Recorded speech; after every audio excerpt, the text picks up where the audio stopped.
Good evening all my dear students. The last class we have completed up to the formation of long form of periodic table, and I have given you some tricks to remember the periodic table, elements of periodic table कि किस तरीके से मुझे उन्हें याद रखना है. ये long form of periodic table जो है it is also known as Bohr's periodic table, है ना. क्यों बोला जाता है? Because it follows the Bohr's classification of elements कि हमने इसे क्लासीफाई करा है किसमें, S, P, D and F. ठीक है ना. तो आप थोड़ा सा इसमें लिख लीजिए और अब हम लोग उन्हीं को डिस्क्रिप्शन में डालेंगे कि modern periodic table is the contribution of, है ना. इट इज बेसिकली बेस्ड तो किसके ऊपर है, मोसलेस लॉ के ऊपर, बट इसमें जो कंट्रीब्यूशन दिया गया था वो, है ना, modern periodic table is the contribution of Rang, Werner, scientist के नाम है ये सभी, RANG, range, Werner, Bohr and बरी.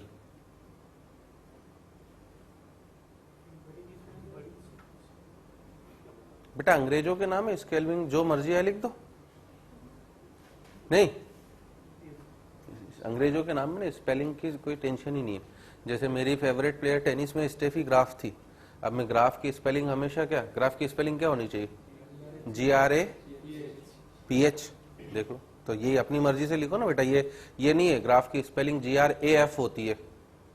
GRAPH ग्राफ तो मतलब आप कोई पर्टिकुलर y और x का ग्राफ ड्रॉ कर रहे हो उसकी स्पेलिंग है. बट मैं हमेशा GRAPH ही लिखता था, मेरी मर्जी. नहीं समझे? तो that's why do not ask for the spelling. अंग्रेजों के नाम है बेटा, फलाने ढिमके टेढ़े मेढ़े नाम होते हैं, जो मर्जी वो लिखेंगे. बोहर, बरी, है ना, बोहर ही लिख दो. चलो ठीक है ना. तो it's the contribution of Rang, Werner, Bohr and Bury. और आगे लिखना, it is also known as Bohr's periodic table because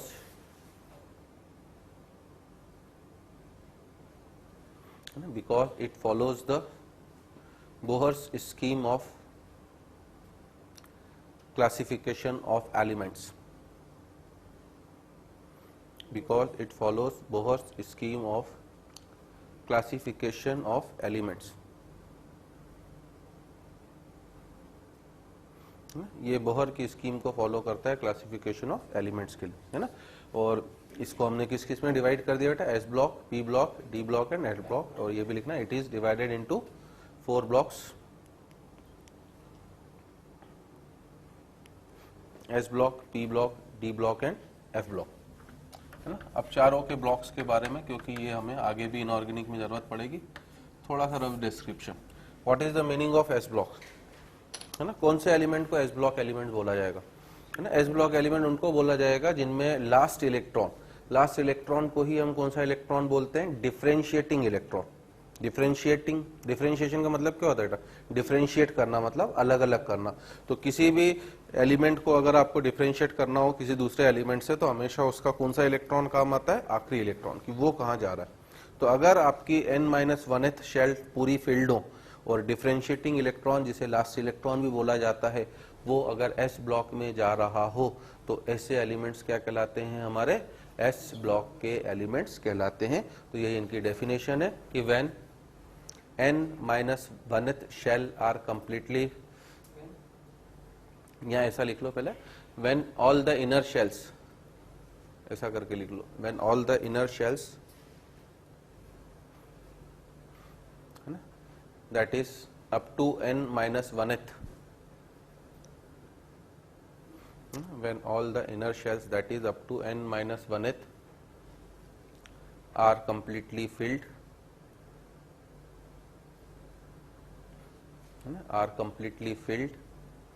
and differentiating electron,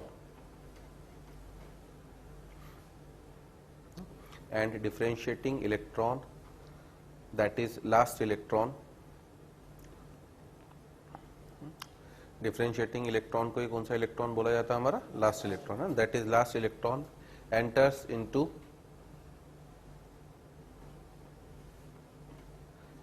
S subshell.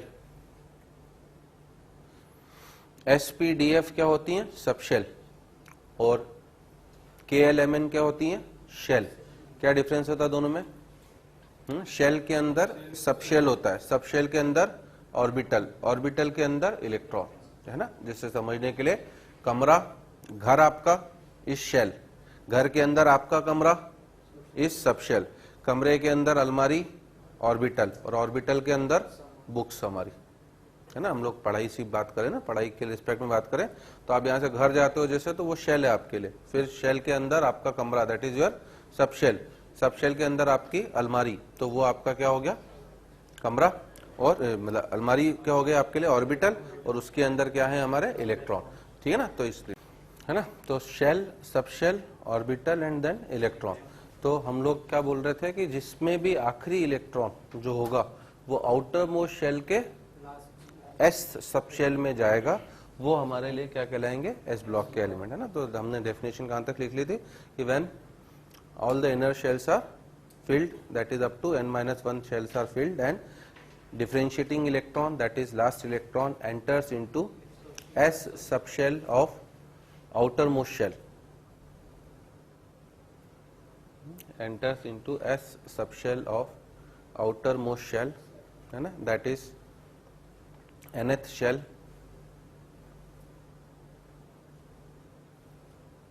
ठीक, then then those elements are known as of S block element, then those elements are known as S block elements, ठीक है। तो ऐसे elements को आप बुलाते हो अपने कौन से एलिमेंट, एस ब्लॉक के एलिमेंट्स, ये हमारा इनका मीनिंग होता है, ठीक है ना। और अब प्रॉपर्टीज में लिखना है, जैसे पहली प्रॉपर्टी तो है ना, प्रॉपर्टीज मतलब जनरल पॉइंट्स, इनके क्या पॉइंट होते हैं, इस ब्लॉक के एलिमेंट्स में कितने ग्रुप कंप्राइज करते हैं, दो, हमेशा कहां पर प्रेजेंट होंगे, left hand side of the periodic table. इनका जनरल इलेक्ट्रॉनिक कॉन्फ़िगरेशन क्या होगा, इनर्ट गैस, और उसके बाद NS1 और NS2, ठीक है ना। इनमें सभी क्या होती हैं आपकी, मेटल्स होती हैं जिनकी फिक्स्ड वैलेंसी होती है, वेरिएबल वैलेंसी भी नहीं। एल्कली मेटल की वैलेंसी हमेशा कितनी होती, +1, एल्काइन अर्थ मेटल की वैलेंसी हमेशा +2, ठीक है ना। और इसके अलावा फिक्स्ड वैलेंसी है बेटा, शाइनिंग होती है, ठीक है ना। सभी मेटल क्या होती हैं आपकी, शाइन करती हैं, पता होगा ना आपने, आसानी से क्या कर सकते हैं, चाकू की हेल्प से इन्हें कट भी कर सकते हैं हम लोग। तो ये सब कुछ जनरल प्रॉपर्टीज है हमारी इनकी एस ब्लॉक एलिमेंट्स में। तो पॉइंट लिखना, पहला पॉइंट हमारा, फर्स्ट पॉइंट ये है हमारा कि, है ना, S block contents only 2 groups G1 and G2, है ना। आगे भी हमारा तरीका यही होगा, G1 मैंने बोला मतलब ग्रुप क्या हो गया 1, और G2 बोला तो ग्रुप 2। तो S block elements contents, S block contents 2 groups G1 G2, ठीक है ना, फर्स्ट पॉइंट। सेकेंड पॉइंट लिख सकते हो बेटा, है ना, it is present in the left most corner of PT, that is periodic table, ठीक है ना। थर्ड पॉइंट बोल सकते हैं हम लोग, their general electronic configuration is IG, IG का मतलब क्या हमारा, इनर्ट गैस, और उसके बाद NS1,2, their general electronic configuration is IG NS1,2, ठीक है ना। G1 जो होता है, G1 होता है कि इनके लिए हमारा एल्कली मेटल्स, है ना, AM का मतलब है मेरा एल्कली मेटल्स, और इसलिए एल्कली मेटल्स का जनरल इलेक्ट्रॉनिक कॉन्फ़िगरेशन क्या होगा हमारा, NS1। और G2 जो होता है it is for AEM, AEM मतलब एल्कलाइन अर्थ मेटल, तो इनका जो जनरल इलेक्ट्रॉनिक कॉन्फ़िगरेशन होता है वो IG NS2,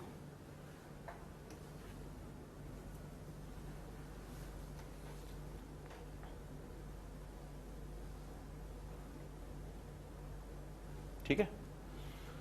और लास्ट पॉइंट लिख सकते हो बेटा, this group contents only metals, this group contains only metals having fixed valency, this group contains only metals having fixed valency, इसमें केवल मेटल होती हैं और उनकी वैलेंसी भी क्या होती है हमारी, फिक्स होती है। This is general meaning of S block element.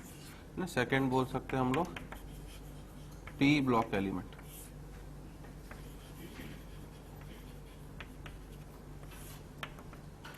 है ना, पी ब्लॉक एलिमेंट्स का जनरल मीनिंग क्या होगा? इनकी भी सभी क्या होंगी? n-1th शेल तक क्या होंगी? फील्ड होंगी, और last electron that is differentiating electron किसमें एंटर करेगा? P sub shell of nth shell. है ना, तो इसका मीनिंग डेफिनेशन बस इतना ही बोलेंगे कि व्हेन, है ना, shells up to n-1 are filled, when shells up to n-1 are filled and differentiating electron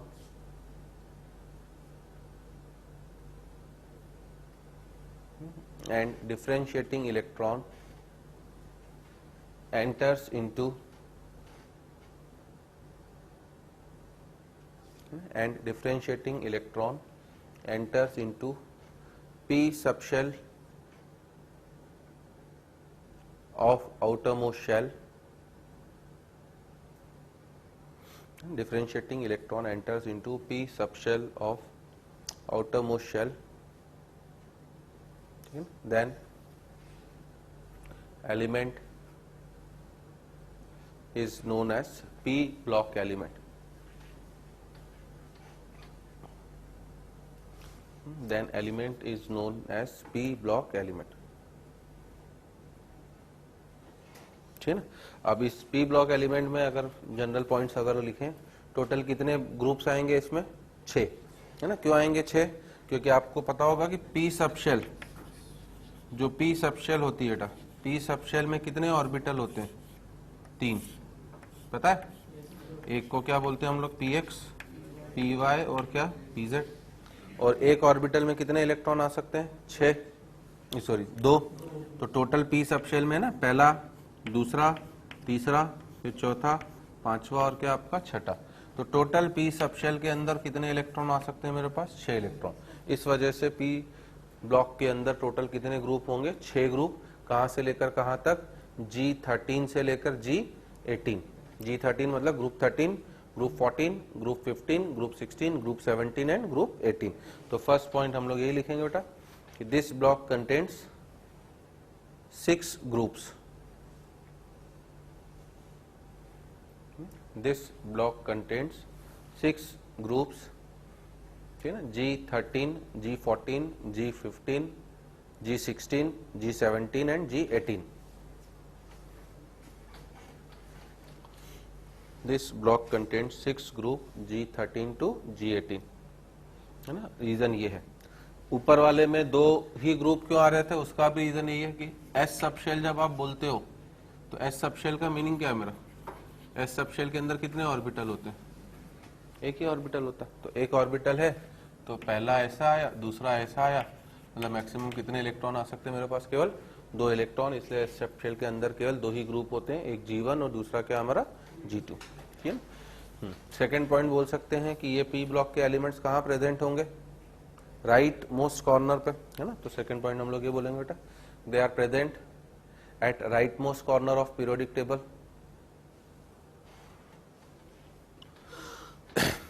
They are present at rightmost corner of periodic table. Next point we can say their general electronic configuration. Their general electronic configuration क्या होगा इनका? Inert gas NH2 और NP12 लेकर कहां तक हमारा? 6। तो that is their general electronic configuration.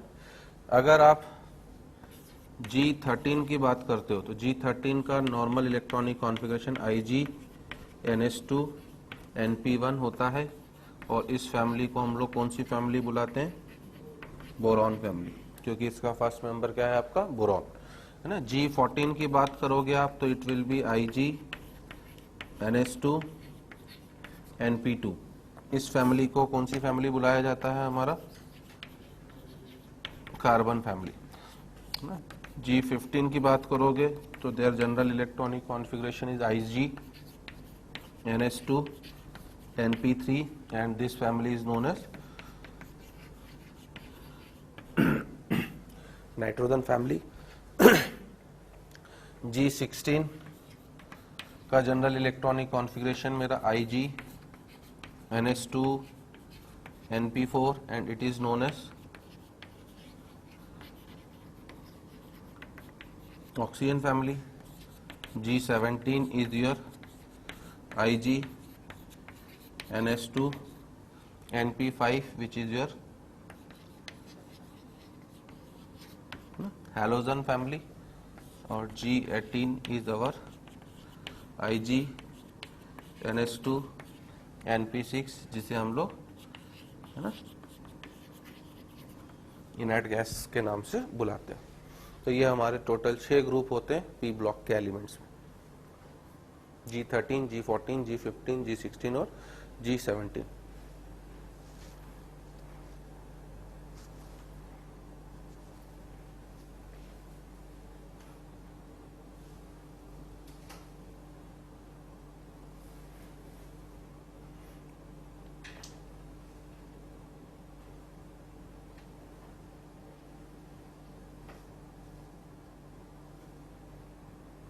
ठीक है, तो इस ब्लॉक के एलिमेंट में क्या होते हैं, मेटल भी होती हैं, ठीक है, नॉन मेटल भी होते हैं और मेटलॉइड्स भी होते हैं, सभी होते हैं।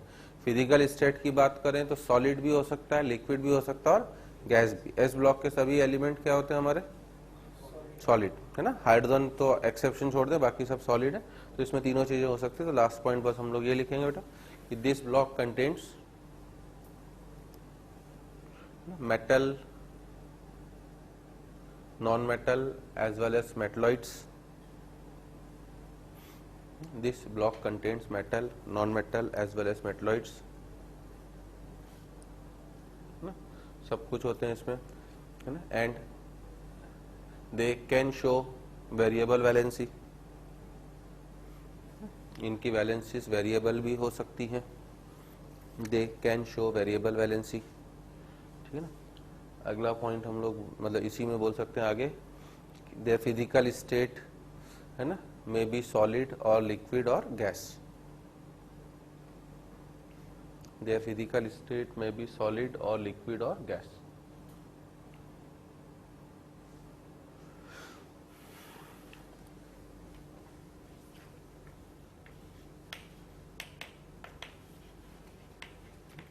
Next is our D block elements.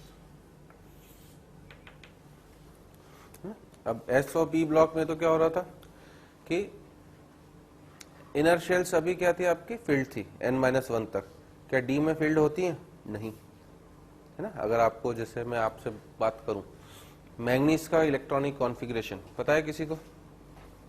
Manganese क्या होता है, एटॉमिक नंबर कितना, 25। तो 25 पे इलेक्ट्रॉनिक कॉन्फ़िगरेशन कैसे लिखते हो आप? आर्गन तक तो कितने हो गए बेटा, 18। आर्गन मतलब 3s2 3p6। पहले किस में जाता है आपका, फिर अगले 2 इलेक्ट्रॉन किस में जाते हैं, 4s2। 18 और 2 कितने हो गए, 20। फिर 5 इलेक्ट्रॉन किस में जाते हैं, 3d में, तो 3d5। 20 और 5 कितने हो गए, 25।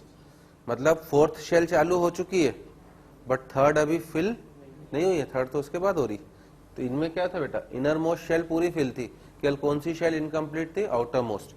इसमें क्या हो रहा है, आउटर मोस्ट शेल भी इनकम्प्लीट है और पेनल्टीमेट, है ना। आउटर मोस्ट मतलब बाहर की, उसके जस्ट अंदर की शेल को पेनल्टीमेट शेल बोला जाता है, उससे भी अंदर की शेल को anti penultimate.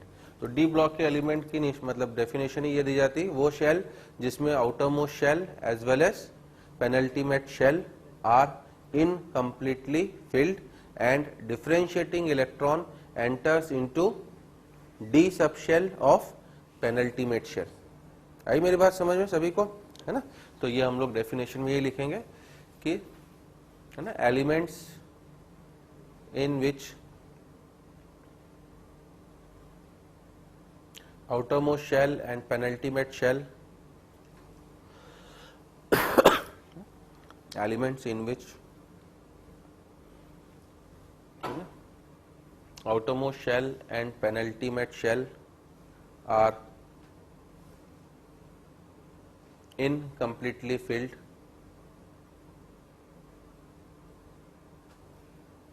and differentiating electron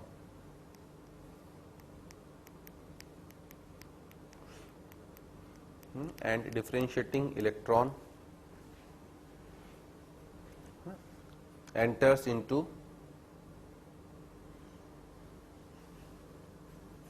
d subshell of penultimate shell. Differentiating electron enters into d subshell of penultimate shell, that is n minus 1 d subshell, है ना. लिखने का तरीका ये होता हमारा n minus 1 d subshell, है ना, are known as d block elements.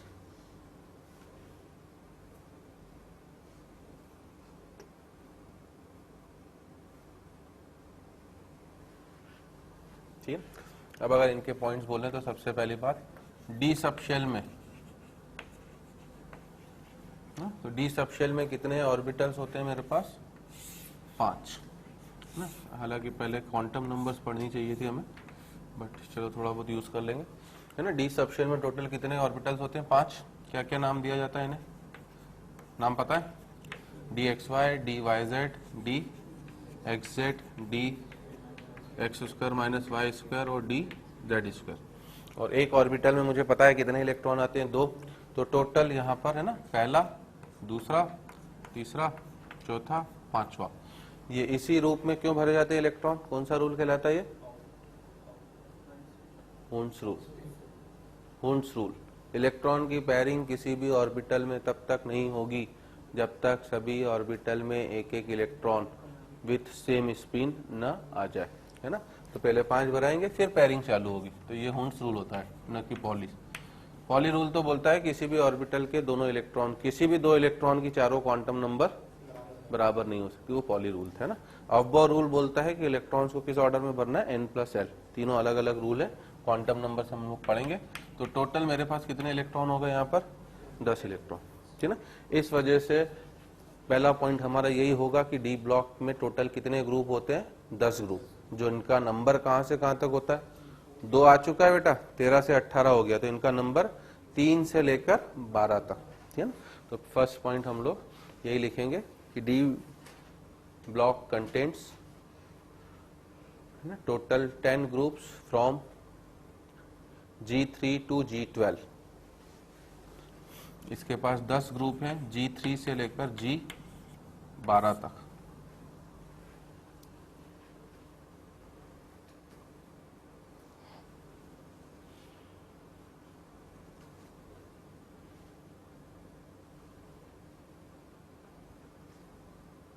ठीक है ना.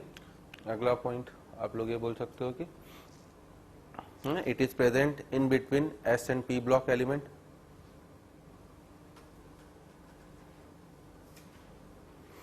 It is present in between S and P block element, that is at the middle of periodic table. That is at the middle of periodic table. ठीक है, तो ये आपका periodic table के बीच में पड़ा हुआ है. ठीक है. अगला पॉइंट बोल सकते हैं देयर जनरल इलेक्ट्रॉनिक कॉन्फ़िगरेशन. क्या होगा इनका general electronic configuration? Inert gas n-1 d, ठीक है ना, 1 से लेकर 10 तक, और ns1,2. तो n हमेशा आउटर मोस्ट शेल का सिंबल होता है. ये कौन सी शेल का होता है हमारा? पेनल्टीमेट. तो अंदर वाली शेल में जा रहा है ns1,2, है ना. इसमें बस ध्यान रखना जो सबसे इंपॉर्टेंट चीज है, पैलेडियम एक इकलौता कंपाउंड है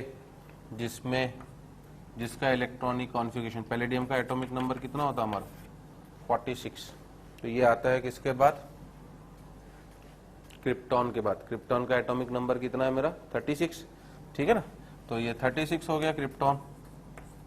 अब कायदे से कितने इलेक्ट्रॉन है इसके पास? 36 के बाद कितने इलेक्ट्रॉन और बचे? 10 बचे. 10 इलेक्ट्रॉन बचे ना बेटा. 10 इलेक्ट्रॉन जो बचे हैं, तो कायदे से क्या होना चाहिए था?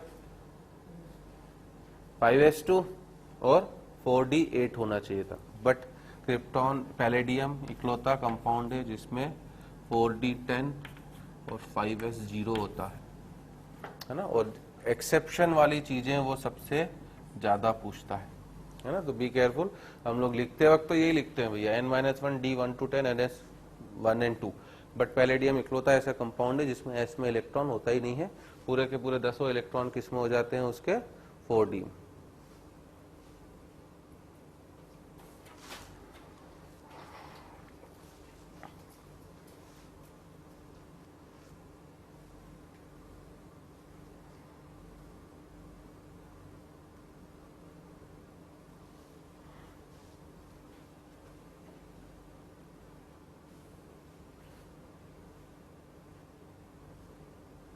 ठीक है। और नेक्स्ट पॉइंट हम लोग, इस ब्लॉक के अंदर भी सभी क्या होती हैं आपकी मेटल्स होती हैं, बट उनकी वेरिएबल क्या होती है वैलेंसी, है ना। Good conductor of heat and electricity भी होती हैं। Melting point boiling point relatively क्या होते हैं इनके हाई होते हैं। अच्छे कैटालिस्ट की तरह काम करते हैं। डी ब्लॉक के एलिमेंट पता होगा कि अच्छे ये क्या है आपके कैटालिस्ट की तरह भी काम करते हैं ना।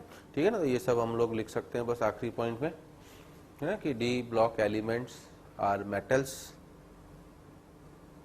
with high melting point and boiling point. D block elements are metals with high melting point and boiling point.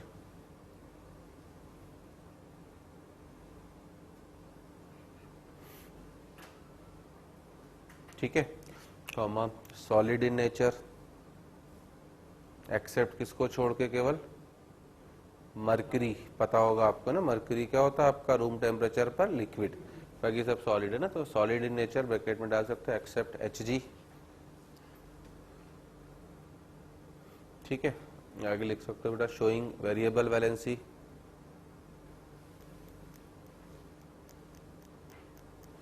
Colourful in nature. D block के एलिमेंट सबसे ज्यादा कलर शो करते हैं, है ना, जो हम लोग बाद में इनऑर्गेनिक में और डेप्थ में पढ़ेंगे। तो इनके कंपाउंड्स कलर्ड होते हैं, तो colourful in nature and act as good catalyst.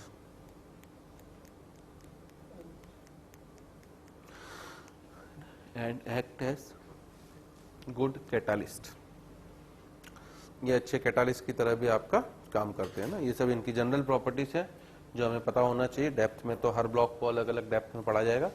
ठीक है। And last we can say f block element.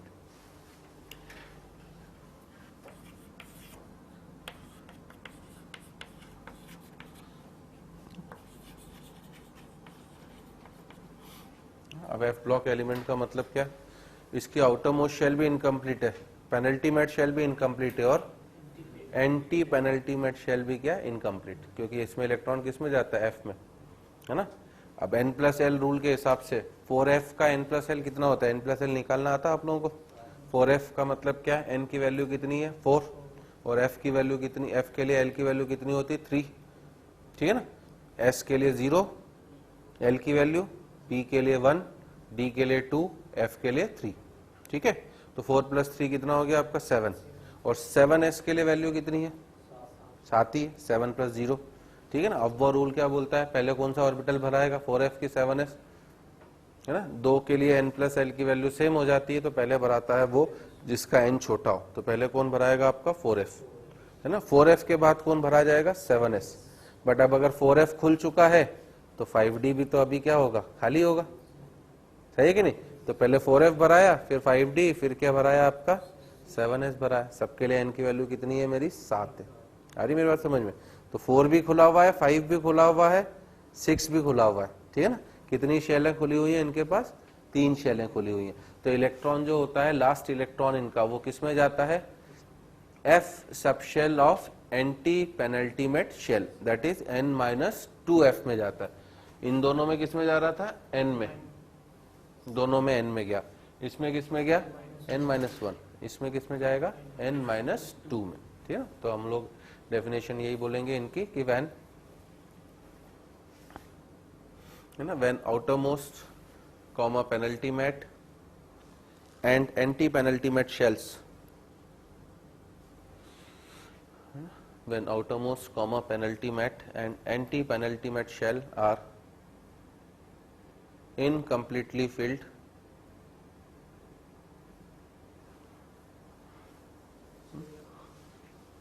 outermost penultimate and anti-penultimate shell are incompletely filled, and differentiating electron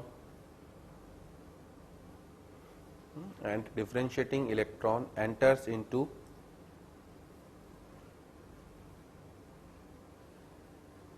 F subshell of differentiating electron enters into F subshell of anti-penultimate shell, S subshell of anti-penultimate shell, that is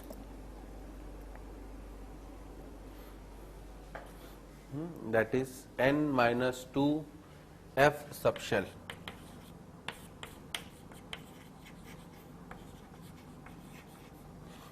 That is n minus 2 F subshell.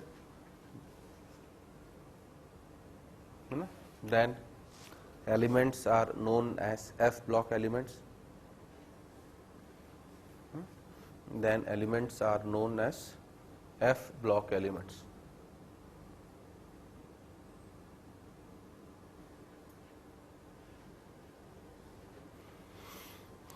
ठीक है. अब definition आगे properties points क्या लिख सकते हैं. पहला point, F block contents total कितने ग्रुप्स होंगे इसमें 14. हाँ, क्योंकि अगर आप एफ सबशेल की बात करोगे, ठीक है, तो एफ सबशेल के पास टोटल कितने ऑर्बिटल हैं मेरे पास 7, 1 2 3 4 5 6 एंड 7. तो एक एक करके भराएगा 1 2 3 4 5 6 7, फिर 8 9 10 11 12 13 और क्या आपका 14. ठीक है ना. तो एफ सबशेल के अंदर टोटल कितने इलेक्ट्रॉन्स है हमारा 14 इलेक्ट्रॉन्स. तो इसमें लिखना ना एफ सबशेल है ना, एफ सबशेल बोल रहा हूँ, एफ ब्लॉक कंटेंट्स 2 सीरीज है ना. एफ सबशेल कंटेंट्स 2 सीरीज है ना. पहली है आपकी क्या 4F series. First is 4F series, जिसको हम लोग क्या बोलते हैं, कौन सी सीरीज, लैंथेनाइट्स ना. 4F series known as lanthanide series.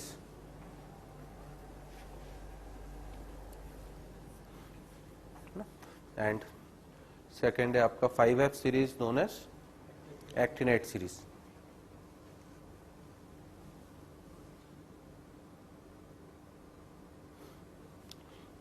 And इस series contents 14 elements.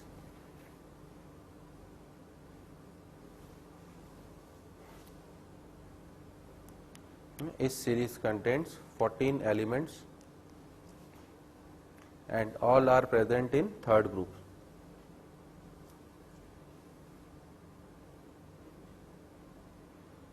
And all are present in third group. सब थर्ड ग्रुप के भी है, ये ध्यान देना है ना, तो पता है ना.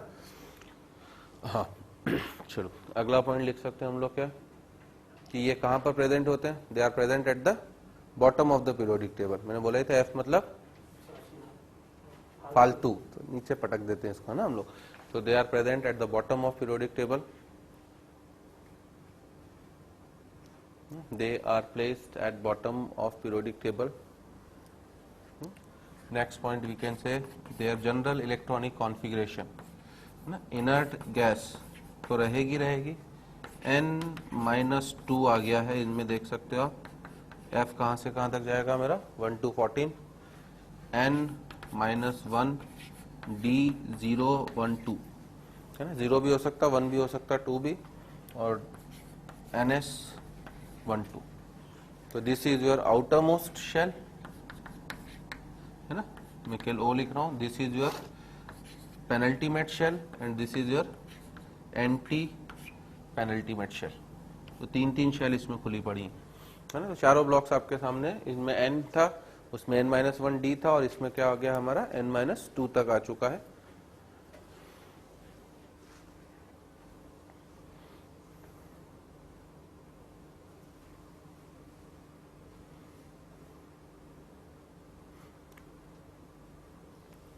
ठीक है। और लास्ट पॉइंट में बोल सकते हैं हम लोग कि है ना, f block elements are metals showing variable valency, ये भी मेटल्स होते हैं शोइंग कौन सी वैलेंसी, हमारा वेरिएबल वैलेंसी।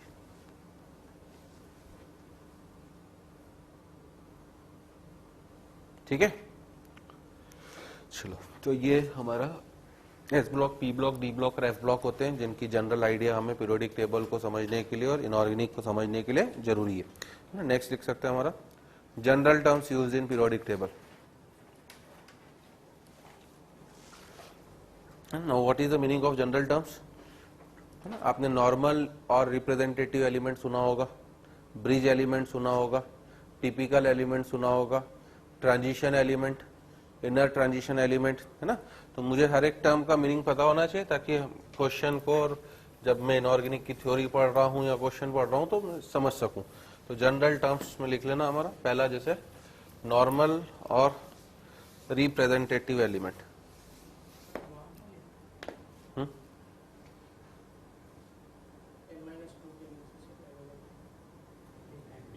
वो आउटरमोस्ट के लिए ओ, पेनल्टीमेट के लिए पी, और एपी मतलब आंध्र प्रदेश। ठीक है। तो पहला लिखना हमारा इसमें नॉर्मल और रिप्रेजेंटेटिव एलिमेंट।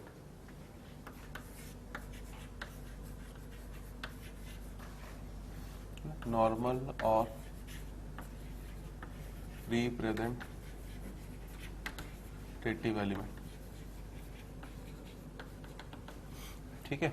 किन्हें बोला जाता है नॉर्मल और representative element? S and p block element except inert gases are known as normal और रिप्रेजेंटेटिव एलिमेंट, है ना। तो लिखना है इसमें हमारा s and p block element except inert gas, s and p block element except inert gas are known as normal और representative element. S और p block element except inert gas are known as normal और representative element, है ना। Second होता है हमारा typical element.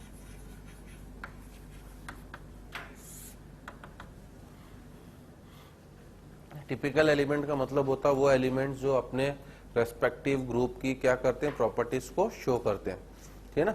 जैसे alkali metal की जो रेस्पेक्टिव प्रॉपर्टीज होती, जो एल्कली मेटल में कंपाउंड्स पढ़े जाते हैं, वो सबसे ज्यादा किसके पढ़े जाते हैं? सोडियम के। और सोडियम कौन से पीरियड में होता है आपका? थर्ड। एल्काइन अर्थ मेटल में मैग्नीशियम, बोरॉन फैमिली में ज्यादा एल्यूमिनियम, कार्बन फैमिली में सिलिकॉन, फॉस्फोरस। तो थर्ड पीरियड के एलिमेंट्स को क्या बोला जाता है हमारा?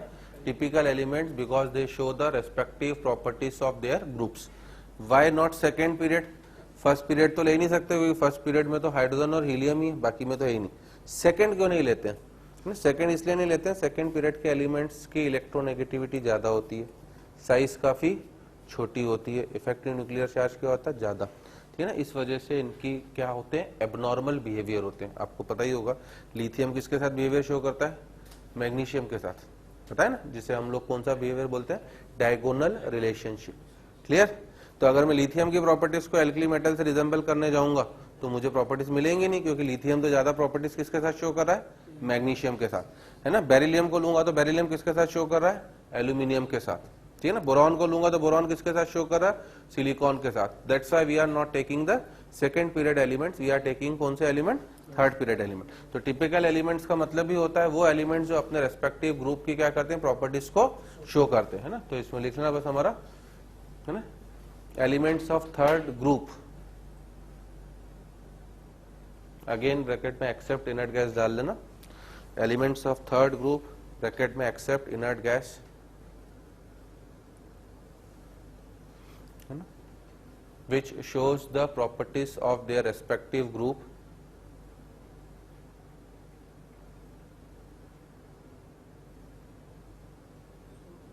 which shows the properties of their respective group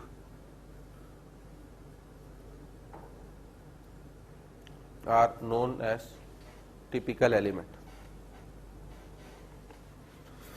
ठीक है। तो टिपिकल एलिमेंट केवल आपके sodium, magnesium, aluminium, silicon, phosphorus, sulphur and chlorine, है ना। ये थर्ड ग्रुप के एलिमेंट है हमारा G3 के। एक्सेप्ट इनर्ट गैस मतलब हम लास्ट वाले को नहीं ले रहे हैं, ठीक। कभी कभी टर्म आपका ब्रिज एलिमेंट भी यूज होता है, तो next term is our bridge element.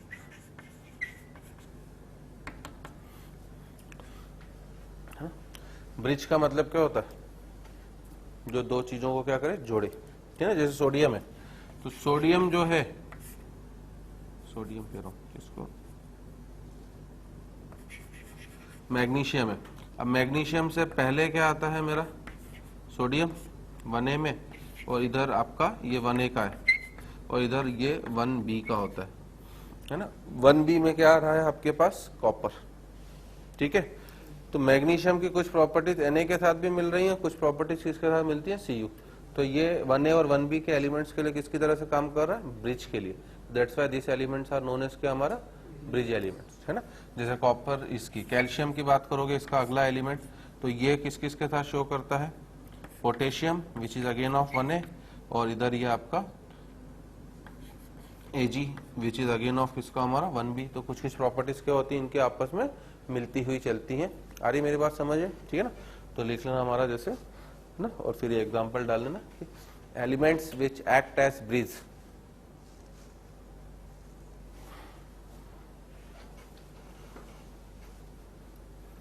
है ना, that is their properties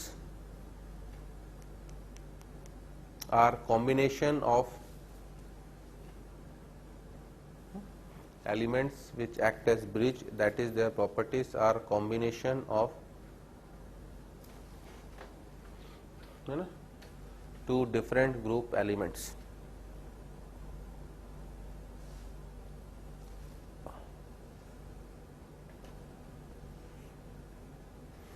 their properties are combination of two different group element। तो वो हमारे लिए ब्रिज एलिमेंट हो गए, ठीक है। फोर्थ लिख सकते हो बेटा आप अपना। नेक्स्ट इज डायगोनल रिलेशनशिप की इसका मीनिंग क्या होता है, तो this all are general terms which is frequently use in whole of the inorganic chemistry. हर मतलब हर चैप्टर में यूज होंगे, तो इसलिए मुझे सबके मीनिंग पता होना चाहिए। डायगोनल रिलेशनशिप का मीनिंग क्या है ना, कि सम एलिमेंट्स ऑफ क्या, second period are showing relationship with the elements of क्या, third period which are present diagonally opposite to them, and this relationship is known as diagonal relationship। तो हम लोग यही बोलेंगे बेटा, है ना, कि elements of P2 मतलब P2 पीरियड 2, है ना। तो हम लोग इस टर्म से बात करेंगे ताकि पूरा हमें पीरियड ग्रुप को पूरा ना लिखना पड़े बार बार। Elements of second period, some elements of P2 show relationship with, some elements of P2 show relationship with elements of P3, show relationship with elements of P3 which are present,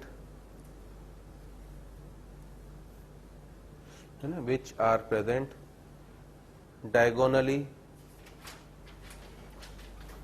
which are present diagonally opposite, which are present diagonally opposite to them, and it is known as diagonal relationship।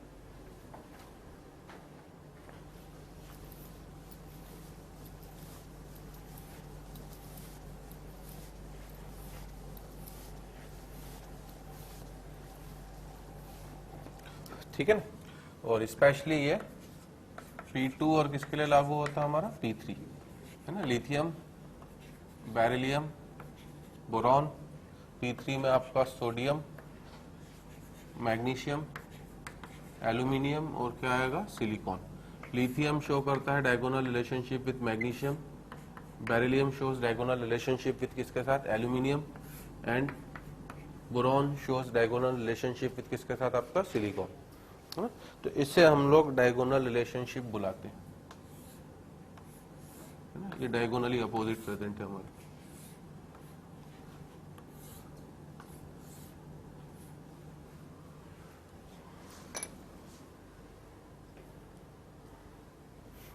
Reason पूछ सकता है, what is the main reason of diagonal relationship, है ना। तो main reason diagonal relationship का होता है similar ionic potential. And what is the meaning of ionic potential, ratio of charge to size, है ना। इनका चार्ज ज्यादा है बट साइज छोटी होती है, ठीक है ना। जिसके ऊपर चार्ज जितना ज्यादा होगा उसकी साइज क्या होगी, छोटी। इसके ऊपर चार्ज कम है बेटा बट साइज रिलेटिवली क्या है, मतलब ये नीचे आ गया तो साइज क्या हो गई इसकी, बड़ी हो गई, और चार्ज भी क्या है आपका, बड़ा। ये ऊपर है, सेकेंड पीरियड का है, डाउन द ग्रुप हमेशा क्या होगी, मेरी साइज बढ़ती जाएगी। जितना नीचे जाओगे साइज तो आपकी बढ़ेगी। तो इसके ऊपर चार्ज कम है, इसकी साइज भी कम है। इसके ऊपर चार्ज ज्यादा है तो थोड़ी सी साइज भी ज्यादा है। तो इन दोनों का आयनिक पोटेंशियल जो मतलब होता है किसका, चार्ज टू साइज रेशियो क्या आता है आपका, सेम। तो इस वजह से ये हमारा रीजन होता है किसका, डायगोनल रिलेशनशिप का, है ना। तो नीचे लिख लेना हमारा कि reason of diagonal relationship is, है ना, reason of diagonal relationship is almost similar ionic potential. Reason of diagonal relationship is almost similar ionic potential, that is ratio of charge to size, that is ratio of charge to size। तो ionic potential जो होता है हमारा, है ना, इसको हम लोग पाई से डिनोट करते हैं, and it is ratio of charge to size.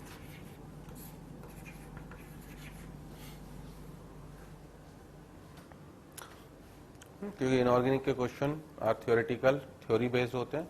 पूछ सकता है डायगोनल रिलेशन का मेन रीजन क्या है। अब ऑप्शन दे देगा similar charge, similar size, similar electronegativity या similar ionic potential. Similar electronegativity is one of the also reason, क्योंकि इलेक्ट्रोनेगेटिविटी नियर अबाउट क्या होती है, सेम। बट मेन रीजन हम लोग किसको बोलते हैं, आयनिक पोटेंशियल, है ना। अगला जैसे ट्रांजिशन एलिमेंट वर्ड यूज होता है ना। ट्रांजिशन एलिमेंट किन्हें बोला जाता है, ट्रांजिशन एलिमेंट और डी ब्लॉक एलिमेंट सेम है कि अलग अलग है स्टेटमेंट, है ना, है ना। ट्रांजिशन एलिमेंट उनको बोला जाता है जो जिनके पास क्या हो, at least one unpaired d electron in their ground state और एक्साइटेड स्टेट, ठीक है, उन्हें ट्रांजिशन एलिमेंट बोला जाता है। इसीलिए all d block elements are transition, sorry, all transition elements are d block, but all d block elements are not transition. Zinc, cadmium और mercury जो होते हैं ये केवल डी ब्लॉक एलिमेंट है, इन्हें ट्रांजिशन एलिमेंट नहीं बोला जाता है, क्योंकि इनके पास कभी भी अनपेयर्ड इलेक्ट्रॉन डी हो ही नहीं सकता, है ना। ट्रांजिशन एलिमेंट का मतलब लिख लेना, है ना। इनकी डेफिनेशन जो होती है कि, है ना, जो पुरानी डेफिनेशन है वो तो ये है भैया कि ये किन किन के बीच में प्रेजेंट है, एस एंड पी ब्लॉक। अब जब प्रॉपर्टीज आप लेफ्ट टू राइट चलते हो पीरियोडिक टेबल में, तो मुझे पता है प्रॉपर्टीज लगातार क्या होती जाती है, चेंज। क्योंकि पी ब्लॉक में ज्यादातर नॉन मेटल्स हैं, एस ब्लॉक में क्या है आपका मेटल्स। तो मेटल से नॉन मेटल जाओगे तो प्रॉपर्टीज में क्या होगा, चेंज होगा। तो इनकी प्रॉपर्टीज क्या होती हैं, एस और पी के बीच में होती हैं। इनकी प्रॉपर्टीज एस और पी के क्या है, बीच में। तो प्रॉपर्टीज में क्या हो रहा है, चेंज आ रहा है। चेंज का ही मतलब क्या होता है, ट्रांजिशन। दैट्स वाई ओरिजिनल पुरानी डेफिनेशन के हिसाब से कि दे show transition in their properties with respect to S and P block element, that's why they are transition element। but आजकल ये definition ज्यादा follow नहीं होती, तो transition element की हम लोग exact definition यही लिखेंगे कि elements in which, है ना, elements which contains, in हटा देना, elements which contain at least one unpaired d electron, which contain at least one unpaired d electron in their ground state or excited state,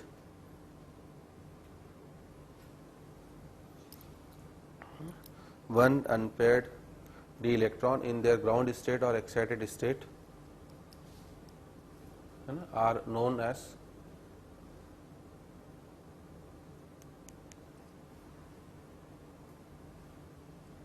are known as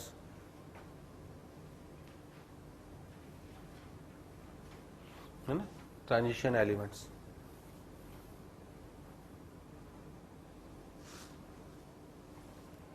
ठीक है, और नीचे इसलिए note बना के लिखना बेटा कि all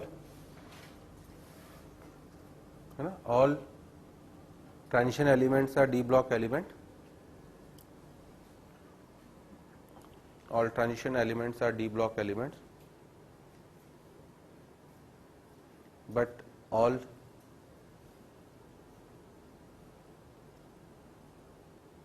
D block elements are not transition element.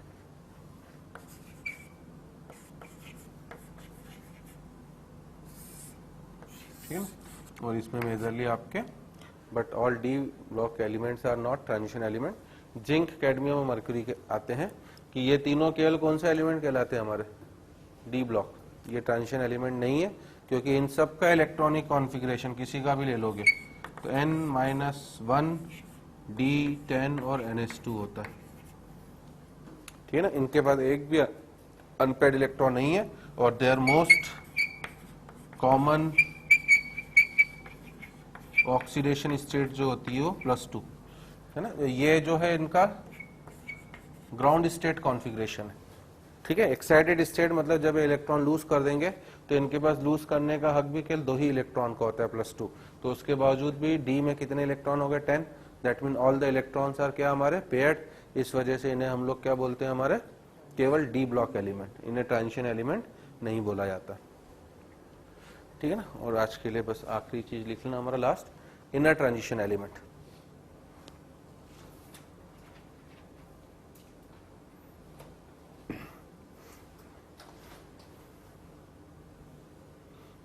तो आज के लिए लास्ट चीज लिखना हमारा इनर ट्रांजिशन एलिमेंट, जिसका मतलब क्या होता है हमारा एफ ब्लॉक एलिमेंट्स को क्या बोला जाता है inner transition. F block elements are known as inner transition element. Okay, so this general part है ना is very much important for general understanding of inorganic chemistry. What is the meaning of S block element, P block, D block, F block, general meaning क्या है उनका, general properties क्या होती हैं, and ये सब नॉर्मल और representative, typical, bridge element, transition element, inner transition element, ठीक है ना, डायगोनल रिलेशनशिप का कारण क्या होता है, ये सब हमने आज की क्लास में सीखा है ना। Tomorrow we will proceed next class from here onwards. Okay, चलो।